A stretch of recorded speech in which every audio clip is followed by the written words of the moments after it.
बेला तारमाने दिनै दा माबासिमाव माने फासथासिमावबाबो अर्डार मोनहैनायनि चान्सेस दङ आरोखि 99% चान्सेस दङ बिसानाखि एनै केस दङ NDFB जानानैहाय बे अर्डारा मोनथ'वाखै आरोखि मोनगोन आरोखि मोननायनिथ' चान्सआ 99%आनो दङ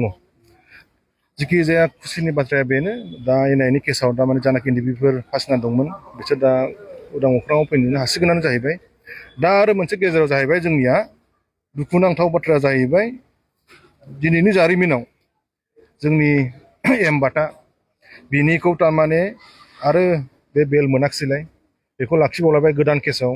बिनि केसा जाहैबाय 2021नि गसाइगावनि केस जानाय होननानै बिसोर बुंदों बे मानसिया बेयाव इनभल्भमेन्टआनो गैया दा बेखौ गोदानै पुलिसफ्रा कनस्पिरेसि खालामनानैहाय बेखौ सोबावनाय जादों आरोखि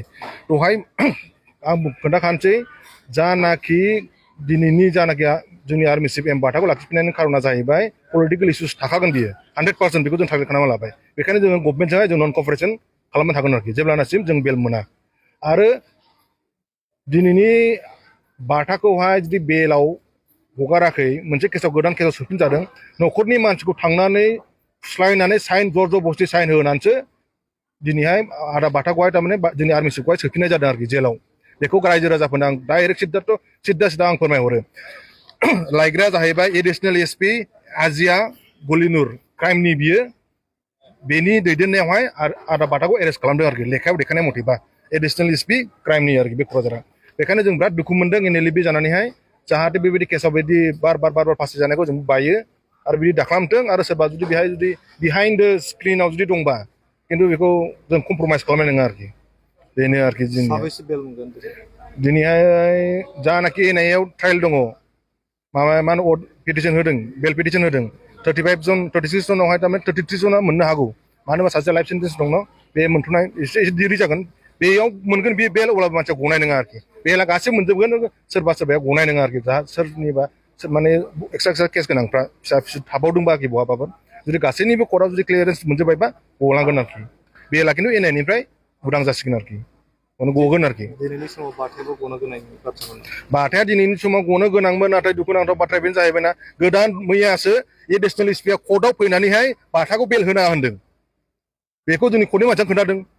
आरो लोगोसे दहाय फुङाव फैबावबाय जर-जबस्ति न'नि फंबायखौ साइन लाबावबाय जास्टनो खोन्थाहैबाय जास्टनो बुंजाबाय ग्राउन्ड रिपर्टआ मोजां लाबो मानो जानला मोनला लाबोलानाय मानो बिदि होफैलाबायदों होनजाबाय थांफिनबाय दाना साइन होआखिसै न'खरनि मानसिया जर-जबस्ति बिदि होगोन बिदि केस लागायगोन होननानै दा जर-जबस्ति ब्लेक माबा होनबाय इमसनेल ब्लेकमेल खालामनानैहाय दा होना होबाय दा माबाखौ मा होनोमोनलायो केसखौ दा उपाय गैया जोंबोथ' माबाबाय थानाया जुदि केसा जुदि जाबसिनबावोबा नोंथांमोना मिथियाखैमोन नामा जे बाथानि सायाव बेबायदि केस जाबसिनो बेबायदि केसा अलरेडि सिगांहाय 6 जन एरेस्ट खालामदोंमोन बे केसाव ओमफ्राय बे केसाव एरेस्ट खालामखांनानै बिसोर गासैबो बेलाव दङ बे जुदि 2 बोसोर जाबाय जेलाव थानाया बे केसखौ मानो होआखै सिगां मानो इनभेस्टिगेसन खालामाखै जेब्ला एनआइनि बेला मोनबाय बाथा गलांसिगोन अब्लासो मानोथो होफैबावनांगौ जाखो बेथ' इनजास्टिस ना टटेलि बे बर'नि एगेन्स्ट थांबाय आरोखि बियो आरो जायनाखि बिनि बिहाइन्ड द स्क्रिन दंना है गवालै सिद्दालै बियो नोंथांमोना सेटिसफाइड गैया बोरै जानांगौ जाखो नोंनि मानसिया जुदि जेलाव थायोबा नों बोरै सेटिसफाइड मोनगोन नामा रायजो राजाफोरनाव सोङो रायजो राजाफ्रा बुंगोन सेटिसफेक्सन जानाय नङा होननानै मा बुंनो लुगैयो बिटिआर सरकार